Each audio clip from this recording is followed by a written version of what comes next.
Magandang araw po sa inyong lahat. Ako pala po si Joseph Joaquin Navarrete from BHHM 2A from Philippine Christian University.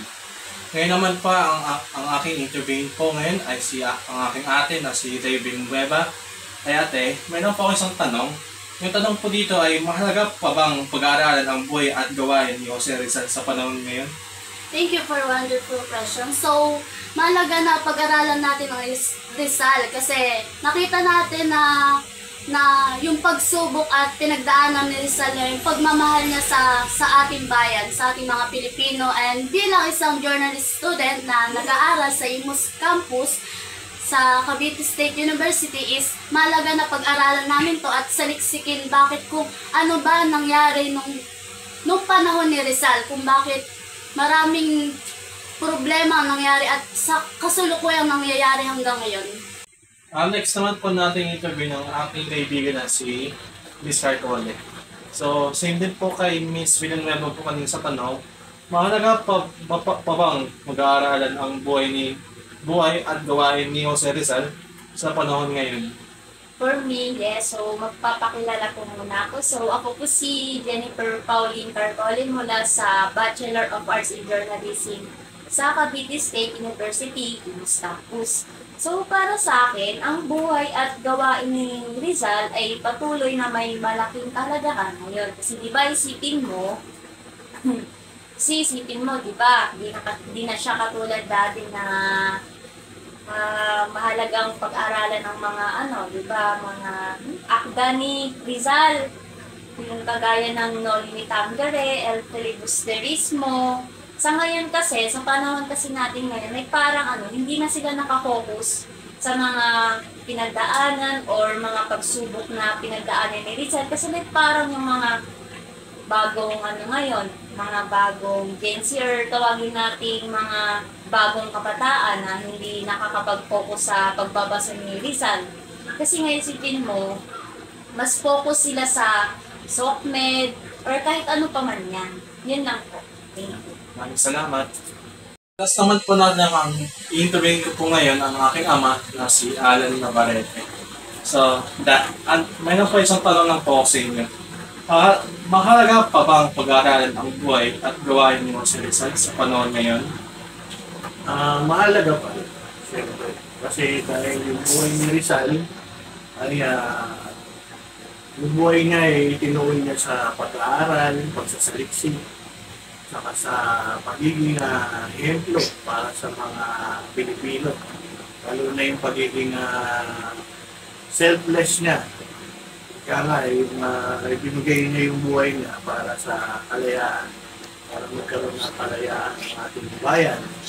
And then, yung mga tula niya, yung mga sinulat niya mga letter, magandang ehemplo to dahil sa mga literature na pinag-aaralan natin. Mga bata ngayon, hindi na sila mahilig sa mga tula ngayon, di ba? Pero yung mga tula na yan, magandang ehemplo yan sa pag-aaral ng mga poetry, saka mga literature, yung paggawa ng libro, aklat, lalo na yung Filibusterismo, di ba? And then yung pagiging pagkabayani niya, ginamit niya yung karunungan niya para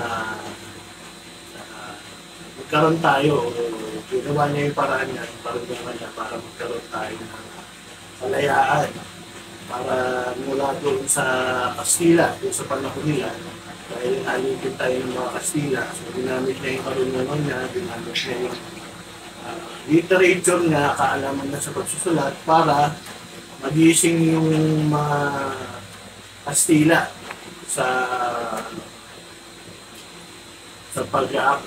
pag-aapi nila sa mga Pilipino. So yun, yung magandang ehemplo na kailangan na matutunan ng mga bata ngayon, yung pagiging makabayan, isipin nila yung kung ano yung mas maganda para sa hinaharap ng Pilipinas. Kaya kailangan mahalaga pa rin ang pag-aaralan yung buhay at gawain nila. Maraming salamat po na. Magandang araw po ngayon sa inyong lahat. Ako po muli si Joseph Joaquin Navarrete Ngayon naman po ay tatalakayin ko po ngayon yung reflection o yung ano po yung mga natutunan ko po sa mga nag-interview ko po kanina. So ngayon naman po, magsisimula na po ako. Sa unang video na tinalakay ni Miss Villanueva kung paano pinahalagaan ni Rizal ang kanyang bayan at ang mga Pilipino. Tunay na nga si Rizal ay isang bayani na handang isakripisyo ang sarili para sa kapakanan ng ating bansa. Sa pangalawang video na naganap at tinalakay ni Miss Pauline Carcole ang akda ni Jose Rizal na No Limit Tangere at El Filibusterismo. Malaga pag-aaralan nito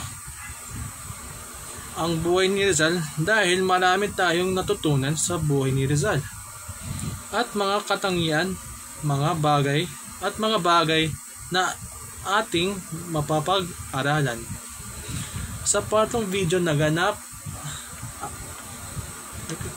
at tinalakay ni Mr. Navarrete o ng aking ama ang akda ni Jose Rizal na mahalaga ang pag-aaralan ng buhay ni Rizal dahil ang buhay niya ay itinuon niya sa pag-aaral at sa pagsaliksik para sa mga Pilipino at pagbigay at pag-ibig at pagbigay niya yung buhay niya para mabigyan ng kalayaan ang ating bayan.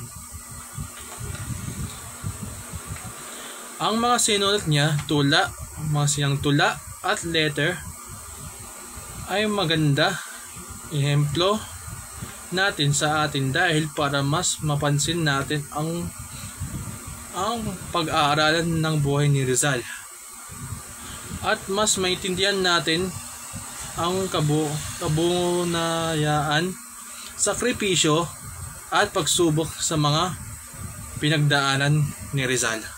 Maraming salamat po.